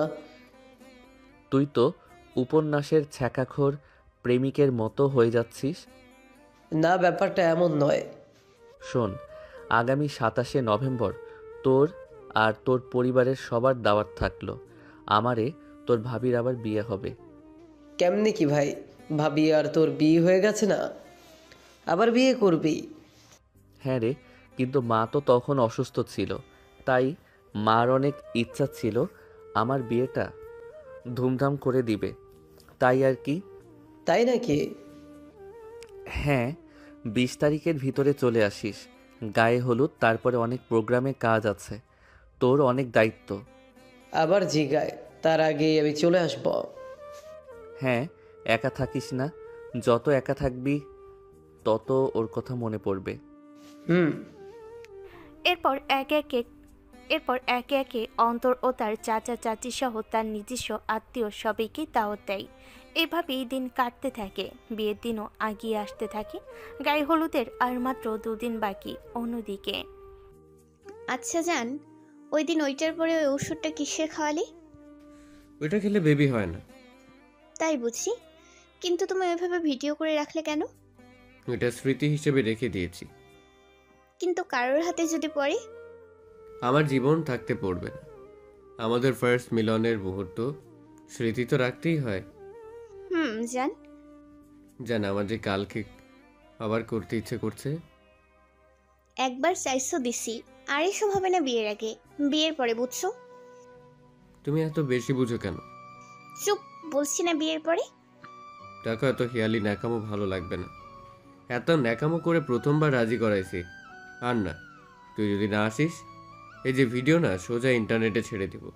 তোর বাপের ফেসবুক আইডির নাম আশিকুজ্জামান না? তোর বাপের মেসেঞ্জারে যাবে ভিডিওটা। তোর বাপ তোর পারফরমেন্স দেখে তো খুব খুশি হয়ে যাবে। তোর বাপের 58 নাম্বারের লাস্ট নাম্বার হোয়াটসঅ্যাপ আছে না, ওখানে যাবে। তুমি কি আমাকে থ্রেট দিচ্ছ? না সোনা পাখি, সহজ ভাষায় বললাম চলে আসবি। না আসলে ভিডিও আর প্রাইভেট থাকবে না। মনে রাখিস, কাল সকাল 8টায়। কথাটা বলেই ফোনটা কেটে দেয়। প্রেমা কি করবে এবার আর বুঝতে পারে না। তার মাথায় যেন আকাশ ভেঙে পড়ে। কি থেকে কিসের মধ্যে সে ফেসে গেল। অঝরে কান্না করতে থাকে নিজের ভুলের জন্য। নিজের গালে নিজে থাপড়াতে থাকে। এভাবে দিনটা চলে যায়। পরের দিন। কি ব্যাপার সোনা পাখি, 10 মিনিট আগেই চলে আসছো? তুমি প্রমিস করো এবার করে ভিডিওটা ডিলিট করে দিবে। এই নাও প্রমিস। ভিডিও তুমি নিজের হাতে ডিলিট করে দাও। প্রেমা যেন মহা আনন্দে আত্মহারা। মনে মনে ভাবে এবার কোনোভাবে ভিডিওটা ডিলিট করলে ওকে সাহায্য করবেই। সেই তথাকথিত সাইকেলের সাথে উক্ত কাজে ব্যস্ত হয়ে পড়ে। কাজ শেষে এবার ভিডিওটা ডিলিট করো। করে দাও। তারপর আমি নিজে হাতে ভিডিওটা ডিলিট করে দিলাম। এবার রাগে আমার সারা গা থরথর করে কাঁপতে থাকে। আমি গিয়ে ওর গলা চেপে ধরলাম। কুত্তার বাচ্চা, তোর কত বড় সাহস, তুই আমাকে এরকম ট্র্যাপে ফেলিস? তোর জন্য প্রত্যয়ের ছেলেটাকে আমি শুধু কি কষ্ট দিলাম? লাখে একটাও। কত ভালোবাসতো আমাকে। আমি কিনা সেই ছেলেকে এভাবে ধোকা দিলাম? কেন আমার পেছনে কুত্তার মতো ঘুরতে, এত ভালো সাজে অভিনয় করতি? আমি জোরে ওকে ধাক্কা মারলাম। এক ধাক্কায় বিছানার উপরে পড়লো। তোরা হলি পতিতা, বাজারের মাগির থেকেও খারাপ। ছেলেদের টাকা দেখলে মাথা ঠিক থাকে না। টাকাওয়ালা ছেলে। তুই ওই ভালোবাসাটাকে যেভাবে ঠকাইছিস, কালকে আমাকেও ঠকাবি, পরশুদিন অন্য কাউকে। তোর লাগবে দামি দামি গিফটের টাকা, বিনিময়ে তোকে তো ঠেলা খেতেই হবে। একটা ফোন থেকে ডিলিট করছি এর মানে এই না অন্য ফাইলে থাকবে না। ল্যাপটপে আরও ড্রাইভে অনেক জায়গা আছে শালা। তোরে বাজারের মেয়েদের মতো ভোগ করব। বেশি কথা বললে ভাইরাল করে দিব ভিডিও। অনেক টাকার শখ, তাই না? আমি তোমার পা দুইটা ধরি, প্লিজ এমন করো না।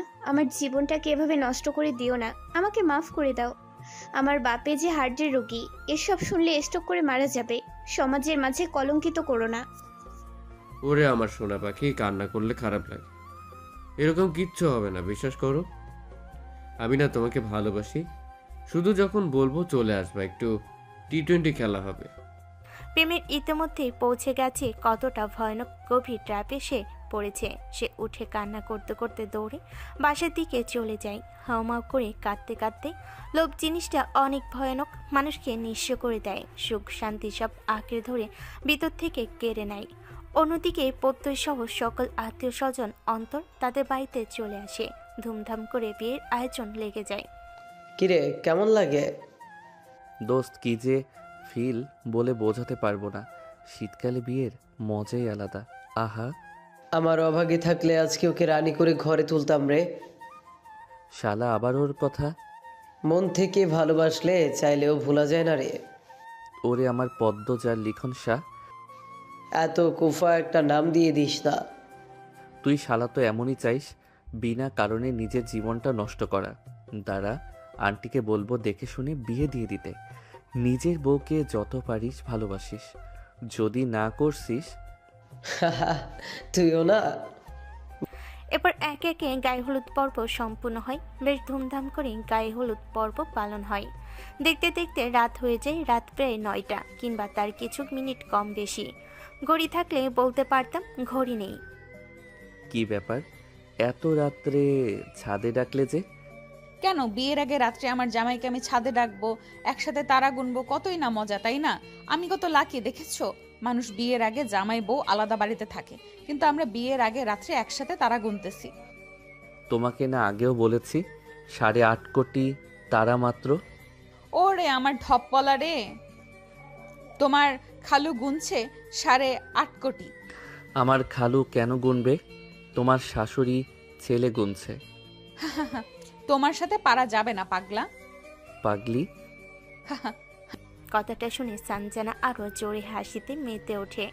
এভাবেই দেখতে দেখতে বেশ অনেকটা সময় কেটে যায়। তারা মজা করতে করতে আকাশের তারা গুনতে থাকে, গল্প করতে থাকে। কিছুক্ষণ পর তারা নিচে চলে যায়। নিচে যেতে, এই তোরা কই ছিলিস? সে সারা বাড়ি তোদের তন্ন তন্ন করে খুঁজেছি, এত লোকের মধ্যে পাচ্ছিও না। আম্মু, আমি আর তোমার বউ ছাদে গেছিলাম। ওরে পাগল রে বৌমা, আইসে ভুল ধরতে। আচ্ছা যাই হোক, এত রাতে ছাদে কি জানিস না? বিয়ের আগের রাতে বেশি রাত বাইরে থাকতে হয় না, এমনকি বিয়ের পরেও কিছুদিন। আমি কি বিয়ে করছি নাকি জীবনে জানবো? যাই হোক, ঘরে গিয়ে ঘুমা, কালকে সারাদিন অনেক চাপ যাবে। চলো তো বউ, আমরা কি ঘুমিয়ে যাই? আচ্ছা, বউ ছাড়া এক রাত থাকতে পারে না, আজকে আবার বউকে সাথে থাকতে দেওয়াও যাবে না। বন্ধু, এক রাত না হয় ভাবিকে ছাড়াই থাকো, কালকে তো তোমাদের বাসর রাত। তুই আর আগুনে ঘি ঢালিস না। যাও বাবা, তুমি তোমার বন্ধুদের সাথে গেস্ট রুমে যাও। মা, আপনিও। তুমি না আমাকে ছাড়া থাকতে পারো না, থাকতে ভয় পাও। কই আপনি? জানতো আমি ভয় পাই? কে বলেছে আপনাকে? ওরে চিটার পাল্টি মারা, কালকে এর বদলা নিব। আস্তে বদলা নিতে। তারপরে যে যার রুমে গিয়ে ঘুমিয়ে পড়ে। পরের দিন উঠে বিয়ের বিভিন্ন কাজে যে যার দায়িত্বে লেগে পড়ে। একে একে বিয়ের কাজ সম্পূর্ণ হতে থাকে। ইতিমধ্যেই কাজী সাহেবও চলে আসছে। বিয়ের পর্বটা আর বড় না করি, আশা করি আপনারা সবই জানেন বিয়েতে কি কি হয়, কেমন কি যৌথ নিয়মে ও রীতিনীতি অনুযায়ী সব কিছু হয়। কিন্তু যখনই বিয়ে পড়ানো শুরু হতে যাবে তখনই সানজানা, ওই সানজানা, বাড়িঘর এত সাজানো কেন? কই আমার লক্ষ্মী বউ?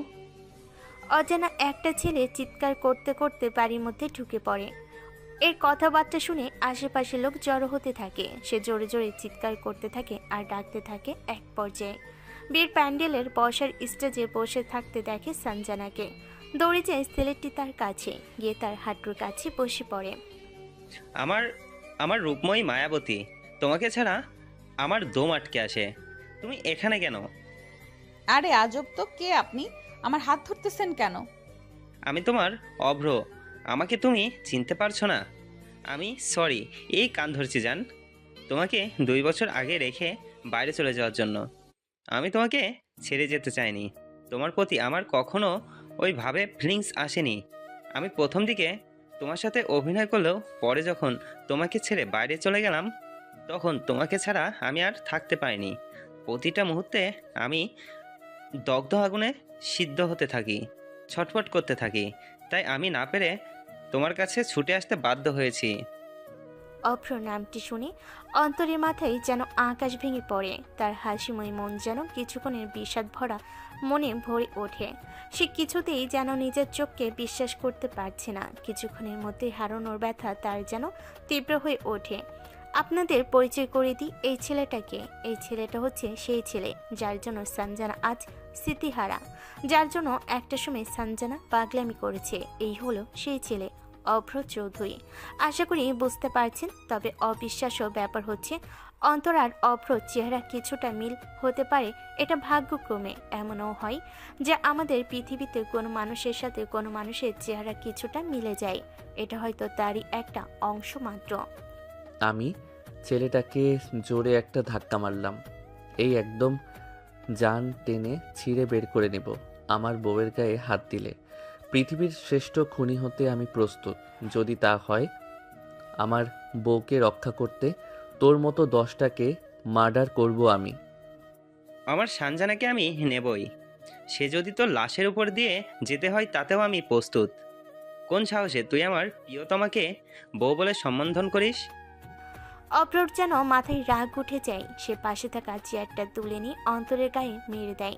চেয়ারের পায়া কাঠের হওয়াতে মুখের কিছু অংশে লেগে কেটে যায়। ঝরঝর করে রক্ত পড়তে থাকে। অন্তর দৌড়ে গিয়ে অভ্রের বুকে একটা লাথি মারে। অভ্র উঠে অন্তরের গলে চেপে ধরে। এই অবস্থা দেখে সঞ্জনা দৌড়ে অন্তরকে বাঁচাতে যায়। এ কি, আপনি আমার জামাইকে ছাড়েন, বাঁচান বাঁচান, আমার জামাইকে ছেড়ে দিন। কে আপনি? বউ তুমি সরে যাও। এরে আজকে আমি মাটির নিচে পুঁতে দিব। আমার সামনে তোমার গায়ে হাত দেয়। এরই মাঝে হাতাহাতিতে সঞ্জনার গায়ে একটা ধাক্কা লাগে। সোজা স্টেজ থেকে পড়ে দেওয়ালে মাথায় বাড়ি খায়। বাড়ি খেয়ে সেন্সলেস হয়ে যায়। তারপর সবাই তাড়াহুড়ো করে তাকে হসপিটালে অ্যাম্বুলেন্সে করে নিয়ে যায়। আসলে বাঙালি জাত বড়ই অদ্ভুত। দুইটা মানুষ মারামারি করছে আর সবাই দাঁড়িয়ে দাঁড়িয়ে দেখছে। কেউ ঠেকাতে একটাবার এগিয়ে আসলো না। এরই মাঝে প্রত্যয়া স্থান জানার বাবা বাইরে থেকে কি যেন একটা কাজ সেরে বিয়ের স্টেজে উপস্থিত হয়। এত সব কিছু হয়ে গেছে দেখে দৌড়ে আসে।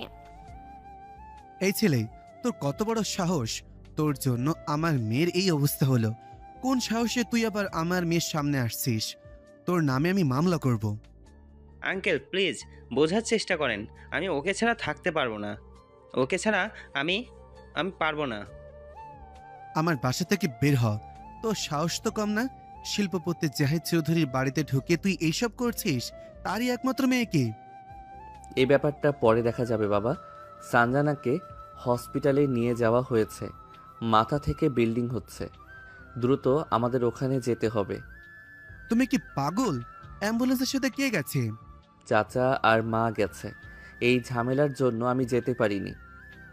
সবার আগে স্বামী হিসেবে তোমার উচিত ছিল, এটা আমি তোমার কাছ থেকে আশা করিনি। দূরত্বে চলো। আমার বউয়ের যদি কিছু হয় তোর দেহ আমি এতগুলো অসংখ্য টুকরো করব যা কেউ গুনতেও পারবে না। তুইও মনে রাখিস, এই অভ্র চৌধুরী তার ভালোবাসা থেকে এক বিন্দু সরবে না। সারা পৃথিবীকে আমি মেরে ফেলবো যদি আমার প্রিয়তমাকে না পাই। আফসোস, হাইরে নিয়তি। তারপর সবাই দৌড়ে হসপিটালে যায়। হসপিটালে যাইতেই নার্স, আমার বউ কই নার্স? আপনার বউকে আমি কিভাবে বলবো? মাত্র যে পেশেন্ট আসলো সেটা কই? মাথায় আঘাত, ওইটা অপারেশন থিয়েটারে আছে। মাথায় তো যতটুকু জানি অপারেশন চলতেছে। মাথা অনেকখানি কেটে হা হয়ে গেছে। কথাটা বলে নার্স ওখান থেকে চলে যায়। সবাই ওটির সামনে বসে টেনশন করতে থাকে। এভাবেই দেখতে দেখতে 45 মিনিট চলে যায়। 45 মিনিট পর মিস্টার জাহিদ খান, আপনার মতো শিল্পপতির কাছে এমন কিছু আশা করিনি। আগেরবার আপনার মেয়ের যখন মাথায় অস্ত্রোপচার করি তখনই বলেছি যে তার মাথায় যেন আর জোরে আঘাত না লাগে।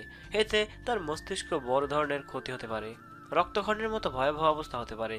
কোনোভাবে আগেরবার স্মৃতি চলে গেলে বেঁচে থাকলেও এবার বাঁচানো কিন্তু অসম্ভব হয়ে যাবে। মাথায় আঘাতটা গুরুতর, অপারেশন সাকসেসফুল। আমরা সেলাই করে সবকিছু কমপ্লিট করে দিয়েছি। জ্ঞান আসা না পর্যন্ত বলতে পারছি না রোগীর অবস্থা। কিছুটা মস্তিষ্কে আঘাত পেয়েছে সংকট আকারে।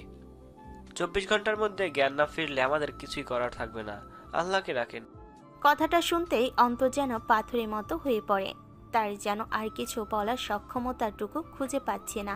হাউমাউ করে কাঁদতে থাকে বাচ্চাদের মতো, তার মাথাকে সান্ত্বনা দিতে থাকে।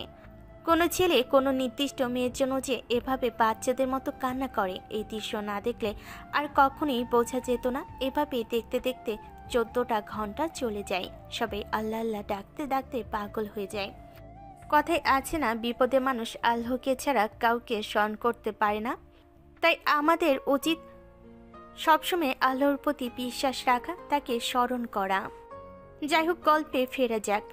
কে আপনি? মা গো! চিৎকার শুনে নার্স সহ সবাই দৌড়ে রুমের মধ্যে প্রবেশ করতে দেখে সঞ্জনা চিৎকার করে উঠে বসে হাত পা ছোটাছুটি করতেছে। অবস্থা খারাপ দেখে সাথে সাথে ডক্টরকে ডেকে আনে। ডক্টর এসে একটি ইঞ্জেকশন পুশ করে, তারপর কোনো রকম তাকে শান্ত করে। মা ঠিক আছিস? মা ঠিক আছিস তুই? মা, আমার অব্র কই? তোকে ছাড়া আমি বাঁচবো না, ওকে ছাড়া আমি থাকতে পারবো না। এক মিনিট মা, বলো তো তোমার নাম কি? আমার নাম আবার কি? আমার নাম সঞ্জনা, আর আমার ভালোবাসার নাম অব্র। ছোটবেলায় তুমি কোন স্কুলে পড়েছিলে? সঞ্জনা সঠিক উত্তর দেয়। কংগ্রাচুলেশন মিস্টার জাহিদ খান, আপনার মেয়ের অতীতের সব স্মৃতি সব ফিরে এসেছে। তবে মাঝখানে স্মৃতি হারা অবস্থা তার সাথে যা হয়েছে তা হয়তো ভুলে গিয়েছে। 10% তার মনে থাকতেও পারে, এনি বাই চান্স, তবে এটা খুব রেয়ার। অব্র অব্র কলিজা, তুমি দরজার ওখানে দাঁড়িয়ে আছো কেন? আমাকে ছেড়ে কেন চলে গেলে বাইরের দেশে? আমার প্রতি তোমার কষ্ট হয় না? হয় জান, অনেক কষ্ট হয়। তোমাকে ছাড়া আমি কিভাবে থাকবো বলো? অনেক ভালোবাসি তোমাকে। আমি দৌড়ে গিয়ে ওর সামনে বসলাম বেডের উপরে। ও আমাকে শক্ত করে জড়িয়ে ধরলো, আমি ওকে শক্ত করে জড়িয়ে ধরলাম। এতদিন পরে আমি আমার ভালোবাসার মানুষটাকে পেয়ে পাগলের মতো গালে কপালে চুমু খেতে থাকলাম। অনেক ভালোবাসি জান। আমার সামনে আমারই ভালোবাসার মানুষ, আমারই বউ, অন্য একটা ছেলেকে এইভাবে জড়িয়ে ধরে চুমু খাচ্ছে। ওর এক একটা কিস যেন আমার ভিতরে 100 মন ওজনের হাতুড়ি দিয়ে বাড়ি মারছে। আমার বুকের বাম সাইডটা কেমন চেপে ধরে ব্যথা করে লেগে আসতেছে। আমি আর না পেরে দরজার সাথে হেলান দিয়ে বসে পড়ি। শক্ত পাথরের মতো দু চোখ দিয়ে শুধু তাদের জড়িয়ে ধরা দেখতেছি। চোখ যেন আজ বাঁধ মানতেছে না। অজরে টপ করে পানি পড়তেছে। আমার ভিতরটা ভেঙে চুরমার হয়ে যাচ্ছে। শেষ মুহূর্তে কি হাসিটা আমি হাসতে পারতাম না? শেষ মুহূর্তে কি তুমি আমার হতে পারতে না? শুরুতে এত মধুর হলেও শেষটা কেন এত তীব্র কষ্টের, যন্ত্রণাদায়ক কেন হয় শেষটা? আমার এই চোখ থেকে তোমাকে আজীবন দেখার অধিকার পেতাম না? বউ বলে ডাকার অধিকার কি আমি পেতে পারতাম না? কেন এমন হলো? এভাবে চলে যায় অনেকক্ষণ পর অন্তর রুম থেকে বের হয়ে যায়। তার পাশে প্রত্যয় আসে। মাকে নিয়ে আর সবাইকে নিয়ে গ্রামে চলে যা। কেন বিয়ে? মাঝে ওর সাথে ঘটে যাওয়া সমস্ত ঘটনা ভুলে গেছে, তাই আর সম্ভব না। কিন্তু এটা কি তুই মানতে পারবি? জানি না। তারপর অন্তরে কথা মতো প্রত্যয় তাই করে। চুপচাপ সবাইকে নিয়ে বের হয়ে যায় হসপিটাল থেকে। একটু পরে রুমের মধ্যে প্রবেশ করে। সঞ্জনা অভ্রের ঘাড়ে মাথা রেখে বসে আছে, আর সামনের চেয়ারে সঞ্জনার আব্বু আম্মু। সঞ্জনা? কে আপনি? কথাটা যেন অন্তরের ভিতরটা 1000 ভোল্টের কারেন্টের শক খেলো। আমাকে কি তুমি সত্যিই চিনতে পারছো না? আপনাকে তুমি প্রথম দেখেছি। কে আপনি? মামা পাপা কে এই ছেলে? আর এভাবে আমার নাম ধরে রাখছে কেন? আমি উপায়ন্ত না পেয়ে কান্না জড়িত অবস্থায় বাবা মায়ের দিকে তাকালাম। জাহিদ খান উঠে এসে অন্তরের কাঁধে হাত রাখলেন। দেখো বাবা, তুমি অত্যন্তই ভালো একটা ছেলে। এমনটা হবে আমি কিছুতেই আশা করিনি। কিন্তু আমি বাবা, ওর মা কি করবে বলো তুমি? আমাদের তো কিছু করার নাই, বড় জোর বোঝানোর চেষ্টা ছাড়া আর তো কিছুই করার নেই। তবে ও একটু সুস্থ হোক, তারপর। এখন কিছু বললে ওর মাথায় প্রেসার পড়বে, ডাক্তারের কাছে তো শুনলেই। আমার আর বোঝার কোনো কিছু বাকি থাকলো না। কোনো কথা না বলে কান্না করতে করতে রুম থেকে বের হয়ে গেলাম। কান্না করতে করতে হাসপাতাল থেকে বের হয়ে গেলাম। রাস্তা দিয়ে হাঁটতেছি, আমার 2 পা যেন ভেঙে পড়ে যাবে। সামনের পা বাড়ানোর যেন শক্তিটুকু পাচ্ছি না। এটা কেমন কি হলো আমার সাথে? এমন তো হওয়ার কথা ছিল না। 2 চোখ দিয়ে টপ টপ করে পানি পড়তেছে আর আনমনে হেঁটে যাচ্ছি। আসলে নিয়তি বড়ই অদ্ভুত, কখন কাকে কি দেয় আবার কখন কার কাছ থেকে কি কেড়ে নেয় তা বোঝা বড়ই কষ্ট। অন্যদিকে বাবা, আমার 2 লাখ টাকা লাগবে। আমি তোমাকে আর একটা টাকাও দিতে পারবো না। তোমাকে টাকা দেবো আর তুমি ইয়াবা খাবে, ইঞ্জেকশন নেশা করবে, তা আমি বেঁচে থাকতে কখনোই হতে দেবো না। আমি বলছি না টাকা লাগবে মানে লাগবেই। হ্যাঁ, আমি নেশা করব, তাতে তোমার কি? নেশা করবে নিজের টাকায় করো, আর একটা পয়সাও দেবো না। লাগবে না তোমার টাকা, আমার টাকা আমি ব্যবস্থা করে নেব। শাকিল রেগে আগুন হয়ে বাসা থেকে বের হয়ে যায়। এভাবে চলে যায় একটা মাস। এই 1 মাসে অনেক কিছু বদলে যায়। শাকিল টাকার অভাবে কি করবে বুঝতে না পেরে তার আর প্রেমার গোপন ভিডিও টেলিগ্রামে বিক্রি করে দেয়। এর কিছুদিন পরেই প্রেম আর ভিডিও নেট জুড়ে ভাইরাল হয়ে যায়। তারপরে তার পরিবার পর্যন্ত ভিডিও পৌঁছে যায়। ঘটনা সহ্য না করতে পেরে প্রেমের বাবা স্টপ করে মারা যায়। তার মাও প্রেমাকে বিচ্ছিরি ভাষায় প্রতিনিয়ত গালাগালি করতে থাকে। তার জন্য সে আজ স্বামীহারা, সমাজের কাছে লাঞ্ছিত। এতটা লজ্জিত, প্রতিনিয়ত প্রেমাকে গালিগালাজ। তার পেটে এমন মেয়ে জন্ম নিবে জানলে আগেই পেটে থাকতে মেরে ফেলতো। এই পেটে থুতু দিই, যে পেটে তোর মতো মেয়ের জন্ম নেই, এছাড়া আরও আছেই দিতে থাকে। প্রেমার জীবন সুন্দর জীবন থেকে এক জাহান্নামের খণ্ডিত অংশে পরিণত হয়। না সে লোক লজ্জার ভয়ে বাসা থেকে বের হতে পারে, না তার জন্য তার বাবার মৃত্যু সহ্য করতে পারে, না তার জন্য তার মা আজকে তার স্বামীহারা সহ্য করতে পারে, না তার জন্য তার পরিবারে এত লজ্জিত সহ্য করতে পারে। ছেলেটার কিচ্ছু করতে পারে না। তার জীবন যেন এক জাহান্নামের অংশতে পরিণত হয়। এইভাবেই তার দিন কাটতে থাকে। অন্যদিকে 1 মাস পর, দেখো তো শায়লা, কলিং বেল কে দেয়, কে এসেছে? দাঁড়াও, দেখতেছি। আমি তো রান্না করতেছি। সানজানা মা, দেখ তো কে এসেছে। দেখছি মা। আমি গিয়ে দরজাটা খুলে দিলাম।